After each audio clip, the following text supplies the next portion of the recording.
재호와 불이 말하는 거지요. 1897년 봄이었을 것입니다. 혹은 여름이었을 수도 있습니다. 아무도 모릅니다. 장승업이 사라진 계절조차 기록되지 않았습니다.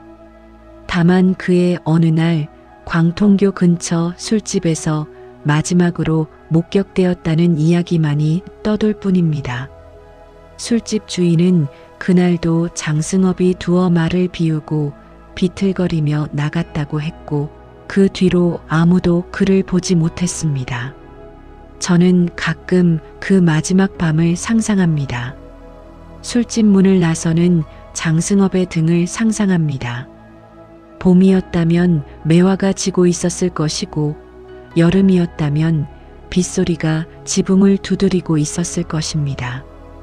어느 쪽이든 그는 비틀거렸을 것이고 어느 쪽이든 그는 돌아보지 않았을 것입니다. 평생 돌아보지 않았던 사내가 마지막 밤에만 돌아볼 리 없습니다. 첫날 밤 이후 한 번도 집에 돌아가지 않았던 사내, 궁궐을 3번 도망치고도 한 번도 자수하지 않았던 사내, 그는 살면서 단 한 번도 뒤를 돌아보지 않았습니다. 그러니 그 마지막 밤에도 앞만 보고 걸어갔을 것입니다. 조선이 무너지고 있었습니다. 갑오개혁 이후 도화선은 폐지되었고 500년 동안 왕의 그림을 그려온 화원이라는 직책은 하루아침에 사라졌습니다. 장승업이 평생 저항하고 도망쳤던 그 도화서가 스스로 문을 닫았습니다. 그가 그토록 싫어했던 족쇄가 사라진 것인데 족쇄가 사라지자 족쇄가 붙들고 있던 것들도 함께 사라졌습니다. 왕의 주문도, 병풍 십수첩의 의뢰도, 민영환의 별실도, 그를 잡으러 오던 포도청의 금졸도, 장승업은 마침내 완전한 자유를 얻었습니다. 그리고 그 자유 속에서 흔적 없이 사라졌습니다. 족쇄를 증오하면서도 족쇄가 사라진 뒤에는 족쇄를 그리워하는 법입니다. 궁궐이 감옥이었을 때 장승업은 도망쳤지만 궁궐이 더 이상 자기를 가두지 않게 되었을 때 그는 어디로 도망칠 수 있었겠습니까? 도망칠 곳이 있어야 도망도 할 수 있는 것입니다. 족쇄가 풀리자 자유의 방향도 사라졌습니다. 위암 장지연은 일사유사에 장승업의 죽음을 이렇게 적었습니다. 그 종적을 알 수 없으니 혹자는 신선이 되어 떠났다 하고 혹자는 술에 취해 길에서 죽었다 한다. 신선이 되었다는 말과 길에서 죽었다는 말이 같은 문장 안에 놓여 있습니다. 어쩌면 장승업에게 그 두 가지는 같은 뜻이었을 것입니다. 자유롭게 떠도는 것과 아무도 돌보지 않는 것, 신선의 삶과 불황자의 죽음 사이에는 종이 한 장의 차이도 없었습니다. 영화 취화선의 마지막 장면을 기억하시는 분이 있을 것입니다. 최민식이 연기한 장승업은 도자기 가마 앞에 섭니다. 활활 타오르는 불길 속으로 그는 스스로 들어갑니다. 기어서 혹은 걸어서 어쩌면 비틀거리면서 그의 몸이 불길에 감싸이고 카메라는 천천히 물러섭니다. 그리고 마지막에 가마에서 나온 것은 사내가 아니라 맑은 백자 한 점입니다. 임권택 감독은 이 장면에 대해 이렇게 말한 적이 있습니다. 장승업은 평생 불 속에 있었다. 가난이라는 불, 술이라는 불, 자유라는 불, 그림이라는 불. 그 불 속에서 구워져 나온 것이 그의 작품이다. 역사적 사실이 아니라는 것은 누구나 압니다. 장승업이 실제로 가마에 들어갔다는 기록은 어디에도 없습니다. 그러나 이 장면이 사람들의 마음에 남는 이유는 장승업의 삶 자체가 가마속이었기 때문입니다. 그는 태어나면서부터 불 속에 있었습니다. 부모를 잃고 집을 잃고 이름조차 제대로 불려지지 않았습니다. 이응원의 집에서 머슴살이를 하며 어깨너머로 본 그림이 그의 유일한 물이었습니다. 그 물로 불을 끄는 대신 그는 불 속에서 그림을 그렸습니다. 불이 뜨거울수록 붓은 빨라졌고 먹은 깊어졌고 선은 날카로워졌습니다. 고종이 마련해준 별실의 편안함 속에서는 단 한 점의 걸작도 나오지 않았습니다. 오히려 도망친 뒤 술집 한 구석에서 빌려온 종이 위에서 걸작이 태어났습니다. 장승업에게 창작이란 불을 견디는 일이었습니다. 견디는 것을 넘어 불이 되는 일이었습니다. 그래서 저는 가마 장면이 허구라고 생각하지 않습니다. 장승업은 평생 가마 속에 있었습니다. 다만 그가 들어간 가마는 흙으로 지은 것이 아니라 삶으로 지은 것이었습니다. 가난이라는 벽돌, 술이라는 장작, 자유라는 불씨. 그 가마 속에서 그는 55해를 견뎠고 120여 점의 그림이 구워져 나왔습니다. 가마에 들어간 것은 고아 소년이었고 가마에서 나온 것은 조선 500년 최고의 화가였습니다. 1896년 장승업이 사라지기 한 해 전입니다. 고종은 러시아 황제 니콜라이 2세의 대관식에 민영환을 정권공사로 보내며 선물 목록을 준비합니다. 그 목록 안에 장승업의 그림 4점이 들어 있었습니다. 취태백도, 노자출관도, 왕이지관화도, 고사세동도 4점 모두 세로 174cm에 달하는 대작이었습니다. 어른 키만한 화선지 위에 장승업은 중국의 신화와 역사 속 인물들을 그렸습니다. 술에 취해 쓰러진 이태백, 소를 타고 관문을 나서는 노자, 거위를 바라보는 왕이지, 오동나무를 닦는 선비. 그런데 낙관이 이전과 달랐습니다. 그는 이름 앞에 조선이라는 2 글자를 먼저 썼습니다. 평생 자기 이름 앞에 나라. 이름을 붙인 적 없는 사내가 마지막 대작에서 처음으로 조선의 장승업이라고 서명한 것입니다. 임금의 명의였을까요? 외교적 관례였을까요? 아무도 모릅니다. 다만 저는 다른 가능성을 상상해 봅니다. 장승업은 글을 몰랐지만 세상을 읽을 줄은 알았습니다. 조선이 무너지고 있다는 것을, 이 그림이 먼 나라로 떠나면 다시는 돌아오지 못하리라는 것을 그는 알았을 것입니다. 그래서 자기 이름 앞에 나라 이름을 붙였을 것입니다. 그를 몰랐던 사내가 마지막으로 쓴 글이 나라 이름이었다는 사실이 저는 견딜 수 없이 아픕니다. 이 그림들은 127년 뒤인 2023년 모스크바 크렘린 박물관 수장고에서 발견되었습니다. 먼지를 털어낸 화선지 위에서 이태백은 여전히 술에 취해 있었고 노자는 여전히 소를 타고 떠나고 있었습니다.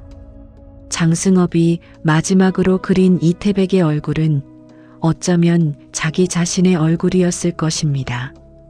술에 홍곤하게 취한 채 세상의 관문을 나서는 사내, 돌아오지 않을 길을 가는 사내, 그리고 그 그림 위에 조선이라는 2 글자가 150년째 서 있습니다. 그 그림을 마지막으로 장승업은 사라졌습니다. 장승업이 사라진 뒤 서울 광통교 근처는 한동안 조용했을 것입니다. 술집 주인은 더 이상 그림값으로 술을 내줄 일이 없었고 부호들은 더 이상 밤새 기다려도 오지 않는 화가를 원망할 일이 없었습니다. 그러나 2 사람만은 조용하지 않았습니다. 안중식과 조석진입니다. 안중식은 19살에 장승업을 처음 만났습니다. 정식으로 사사를 받은 것이 아니었습니다. 장승업은 제자를 두는 사람이 아니었습니다. 얽매이기 싫은 성격에 한 곳에 머물지 않는 습성에 무엇보다 글을 몰라 가르침을 체계적으로 전할 방법이 없었습니다. 그러나 안중식은 달랐습니다. 그는 장승업이 있는 곳이면 어디든 찾아갔습니다. 장승업이 붓을 들면 옆에 서서 바라보았고 장승업이 술에 취해 쓰러지면 낙관을 대신 찍어주었습니다. 장승업이 글을 몰랐으므로 화제를 써주는 것도 안중식의 몫이었습니다. 스승은 술에 취해 그렸고 제자는 맨정신으로 지켜보았습니다. 스승의 손끝에서 매가 태어나는 순간을, 매와 가지가 뻗어나가는 순간을 안중식은 맨정신으로 목격했습니다. 어쩌면 장승업의 그림을 가장 정확하게 본 사람은 장승업 자신이 아니라 안중식이었을 것입니다. 장승업은 취해 있었으니까요. 맨정신의 제자만이 스승의 취중 기적을 또렷이 기억할 수 있었습니다. 1891년 봄 안중식은 육교화방으로 장승업을 찾아갔습니다. 장승업이 마침 풍진삼엽도를 그리고 있었습니다. 어지러운 세상의 새 혁객이라는 뜻인데 그림 속에는 인물이 둘밖에 없었습니다. 안중식이 물었습니다. 한 명의 혁객은 어디 있습니까? 장승업이 웃으며 대답했습니다. 귀염객인데 뒤에 있어 아직 도착하지 않았다. 우스갯소리였습니다. 그러나 이 짧은 대화 속에 장승업의 본질이 들어 있습니다. 그는 그림 속에 보이지 않는 것을 그릴 줄 아는 사내였습니다. 아직 도착하지 않은 혁객, 아직 피지 않은 꽃, 아직 울지 않은 새. 그 아직의 긴장감이 장승업의 그림을 살아있게 만들었습니다. 장승업의 여백은 비어있는 것이 아니라 기다리고 있는 것이었습니다. 안중식은 이 일화를 25년 뒤인 1916년 봄에 회상하며 이렇게 적었습니다. 눈 깜빡할 사이에 벌써 30년이 가까우며 선생도 또한 돌아가셨다. 이제 그림에 글을 쓰자니 자목 그 풍채가 떠오르는구나. 스승은 제자에게 기법을 남기지 않았습니다. 화보도 남기지 않았습니다. 장승업이 남긴 것은 붓을 드는 태도, 먹을 대하는 자세, 그리고 세상을 바라보는 눈이었습니다. 그것을 안중식은 풍채라는 한 단어로 불렀습니다. 풍채, 바람의 빛깔이라는 뜻입니다. 바람에게 빛깔이 있을 리 없습니다. 그러나 장승업이 붓을 들면 바람이 보였습니다. 스승에게서 배운 것은 기술이 아니라 기운이었습니다. 형태가 아니라 바람이었습니다. 그래서 안중식의 그림은 장승업의 그림과 닮았되 같지 않습니다. 같은 바람이 다른 나무를 흔드는 것처럼 같은 기운이 다른 붓을 움직인 것입니다. 조석진은 안중식보다 8살 위였습니다. 장승업보다 10살 아래였습니다. 조석진은 안중식처럼 떠돌며 장승업을 따라다닌 것이 아니라 보다 조용하고 침착한 방식으로 스승의 그림을 흡수했습니다.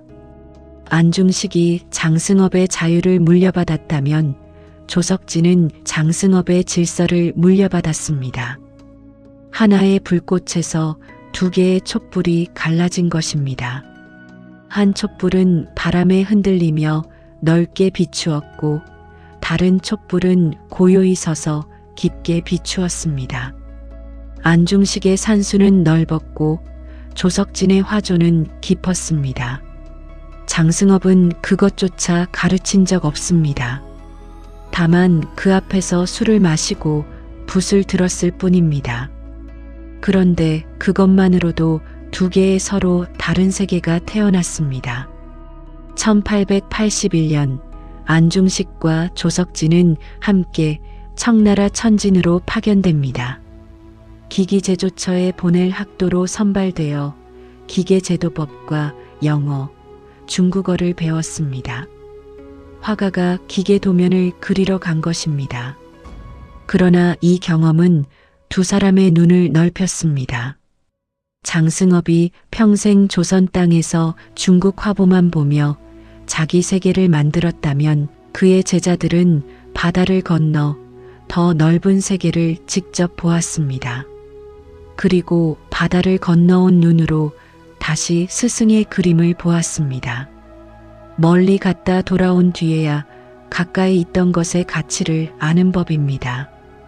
안중식과 조석진이 평생 장승업의 화풍을 지키려 했던 것은 단순한 충성이 아니라 비교 끝에 내린 판단이었을 것입니다. 1902년 두 사람은 함께 고종 황제의 어진을 그리는 주간화사로 선발됩니다. 스승 장승업이 임금의 명을 받아 궁궐에서 도망쳤다면 제자들은 임금의 얼굴을 직접 그렸습니다. 도망치는 것이 스승의 방식이었다면 남아서 그리는 것이 제자들의 방식이었습니다. 장승업이 사라진 지 14년 뒤인 1911년 안중식과 조석진은 서화미술회를 설립합니다. 도화서가 사라진 세상에서 그림을 가르치는 새로운 장소를 만든 것입니다. 저는 이 장면을 상상할 때마다 가슴이 먹먹해집니다. 장승업은 가르치지 않았습니다. 가르칠 수 없었습니다. 글을 몰랐고 한 곳에 머물지 못했고 자기 기법을 설명할 언어가 없었습니다. 그런 스승 밑에서 자란 두 제자가 교실을 만들고 학생을 뽑고 졸업생을 배출했습니다. 스승이 하지 못한 것을 제자가 한 것입니다. 장승업의 자유는 다음 세대에게 전달될 수 없는 종류의 것이었습니다.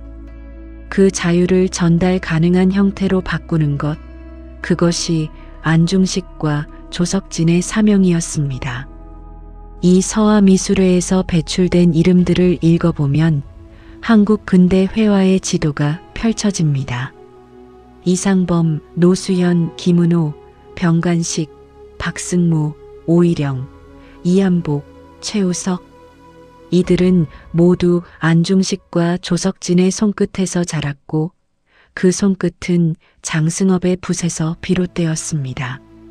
그를 몰라 교본 한 장 남기지 못한 사내의 화맥이 두 제자를 거쳐 수십 명의 화가로 퍼져나간 것입니다. 1918년에는 서화협회가 창립되었습니다. 안중식이 초대 회장이 되었고 13명의 서화가가 뜻을 모았습니다. 우리나라 최초의 미술 단체였습니다. 장승업이 평생 어떤 모임에도 속하지 않으려 했던 사람이라면 그의 제자들은 모임을 만들어 다음 세대를 키우려 한 사람들이었습니다. 스승의 자유는 혼자만의 것이었지만 제자들의 자유는 나누어 주는 것이었습니다. 그러나 시대는 제자들에게도 가혹했습니다. 1919년 3.1운동이 일어났습니다. 안중식은 오세창, 권동진과 가까이 지냈다는 이유로 일본 경찰에 체포되어 심한 고초를 겪었습니다.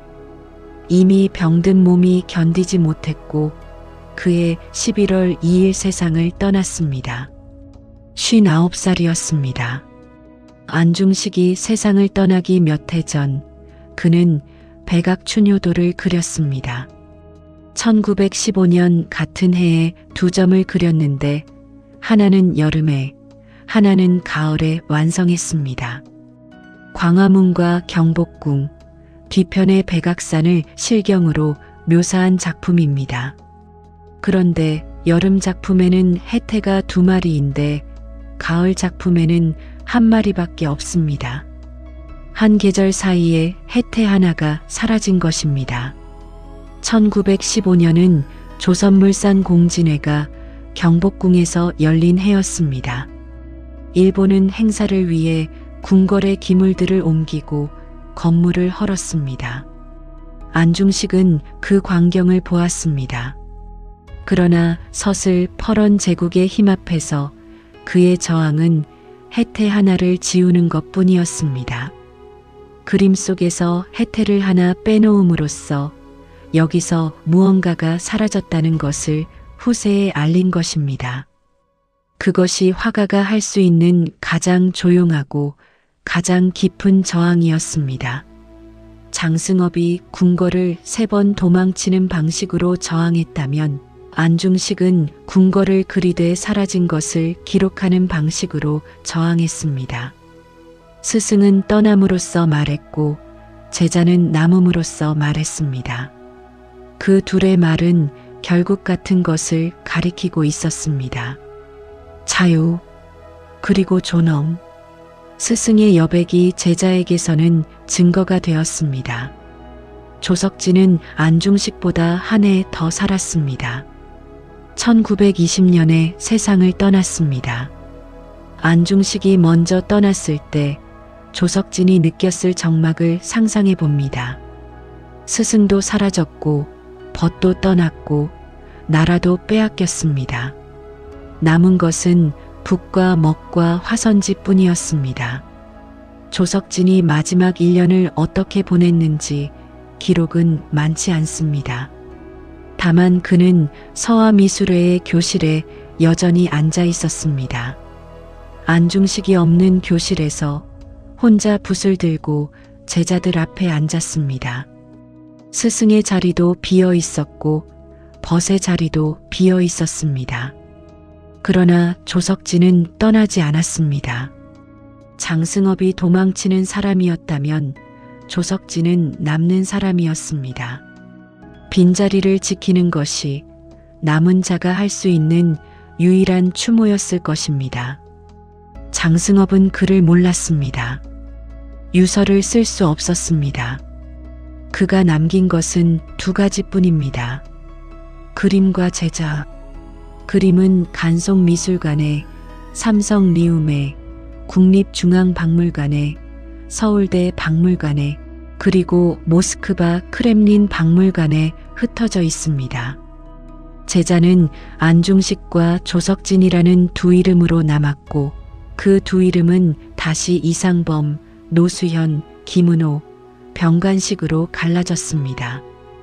갈라진 이름들은 각자의 제자를 키웠고 그 제자들이 또 제자를 키웠습니다.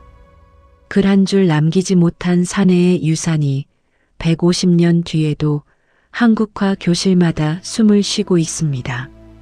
불 이야기로 돌아가겠습니다. 영화 속 장승업은 가마에 들어갔습니다. 그의 몸은 불에 탔고 그 불에서 백자가 나왔습니다. 영화적 상상이지만 이 상상 속에 진실이 있습니다. 장승업의 삶은 실제로 가마였습니다.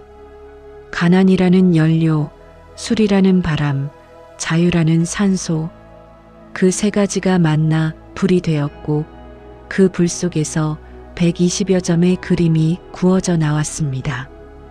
호치도의 매가, 매화식 꽃병의 매화가, 취태백도의 이태백이, 풍진삼엽도의 혁객들이 모두 불 속에서 나온 것들입니다.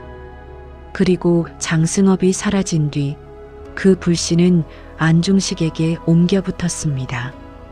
안중식은 그 불씨를 품고 서화미술의 교실에 앉았습니다. 제자들 앞에서 붓을 들 때마다 장승업의 불꽃이 그의 손끝에서 깜빡였을 것입니다. 안중식이 떠난 뒤에는 이상범이, 노수연이, 김은호가 그 불씨를 받았습니다. 한 사람의 불꽃이 2 사람의 촛불이 되고 2 사람의 촛불이 수십 개의 등불이 되어 근대 한국화의 밤을 밝혔습니다. 그러니 장승업이 가마에 들어간 것은 죽으려 한 것이 아니었을 것입니다. 자신을 태워 무언가를 남기려 한 것이었을 것입니다. 가마 속에서 구워지는 것은 도자기만이 아닙니다. 의지도 구워지고 기운도 구워지고 정신도 구워집니다. 장승업이 평생 불 속에서 구운 것은 그림이 아니라 화맥이었습니다. 끊어지지 않는, 불에 타지 않는, 오히려 불에서 태어나는 것. 불은 모든 것을 태웁니다. 종이도 태우고 나무도 태우고 사람도 태웁니다. 그러나 불이 태울 수 없는 것이 하나 있습니다. 다른 불입니다. 불은 불을 태울 수 없습니다. 장승업이 불이었다면 안중식도 불이었고 조석진도 불이었습니다. 스승의 불이 제자의 불을 태울 수 없었기에 제자의 불은 살아남았습니다. 살아남은 불이 다시 다음 세대의 불을 지폈고 그 불이 또 다음 불을 지폈습니다. 150년 동안 꺼지지 않은 불. 장승업이 남긴 것은 그림이 아니라 이 불이었습니다. 이제 이 이야기를 듣고 계신 당신에게 묻겠습니다. 장승업은 빈 화선지 앞에 섰습니다. 밑그림 없이 되돌릴 수 없는 한 획을 긋는 것이 그의 방식이었습니다. 술에 취해야 붓을 들 수 있었고 궁궐을 3번 도망쳐야 자유를 지킬 수 있었고 결국은 불 속에서야 비로소 완성될 수 있었습니다. 당신의 빈 화선지는 어디에 있습니까? 당신이 긋지 못하고 있는 첫 획은 무엇입니까? 당신이 도망치고 싶은 궁궐은 어디이며 당신을 태우고 있는 불은 무엇입니까? 어쩌면 당신은 지금 가마 속에 있는 것일지도 모릅니다.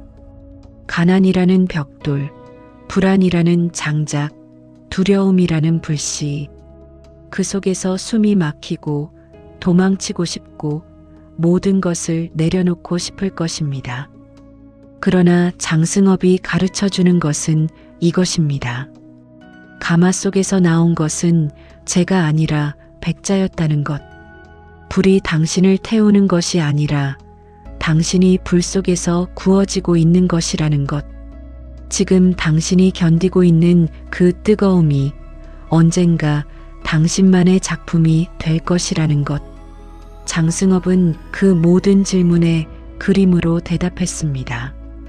말 한마디 남기지 않고 글 한 줄 쓰지 않고 오직 먹과 붓과 화선지로만 대답했습니다. 그 대답이 150년을 살았습니다.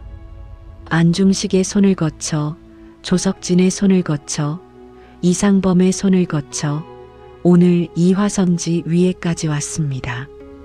그리고 이제 그 대답이 당신 앞에 놓여 있습니다. 빈 화선지 한 장. 아직 아무것도 그려지지 않은, 그러나 모든 것이 그려질 수 있는 한 장의 종이입니다. 장승업은 그 앞에서 두려워하지 않았습니다. 되돌릴 수 없다는 것을 알면서도 첫 획을 그었습니다. 완벽하지 않아도 괜찮다는 것을 그는 평생의 붓질로 증명했습니다. 술에 취해 흐트러진 선도 걸작이 되었고 낙관을 잃어버릴 만큼 취한 밤에도 매는 살아있었습니다. 완벽함이 아니라 진심이 그림을 살렸습니다. 기교가 아니라 기운이 150년을 견뎠습니다. 불이 말하고 있습니다. 들리십니까? 에필로그 2023년 모스크바 크렘린 박물관입니다. 127년 동안 수장고에 잠들어 있던 장승업의 취태백도가 먼지를 털고 세상에 나왔습니다. 세로 174cm, 어른 키만한 화선지 위에서 이태백은 여전히 술에 취해 있었습니다. 장승업이 마지막으로 그린 이 사내의 얼굴을 자세히 들여다보면 웃고 있는 것 같기도 하고 울고 있는 것 같기도 합니다. 어쩌면 둘 다일 것입니다. 불 속에서 구워진 사람의 표정은 늘 그렇습니다. 웃음과 울음 사이, 자유와 외로움 사이, 천재와 불황자 사이. 장승업은 그 사이에 있었고 지금도 그 사이에 있습니다. 그리고 그 그림 아래 낙관 앞에 조선이라는 두 글자가 아직도 서 있습니다. 그를 몰랐던 사내가 마지막으로 쓴 나라 이름. 사라진 나라의 이름이 사라지지 않은 그림 위에 남아 150년째 숨을 쉬고 있습니다. 점 하나가 150년을 살았습니다. 흩날리는 마음을 보라였습니다. 구독과 좋아요는 영상을 만드는 큰 힘이 됩니다. 시청해 주셔서 감사합니다.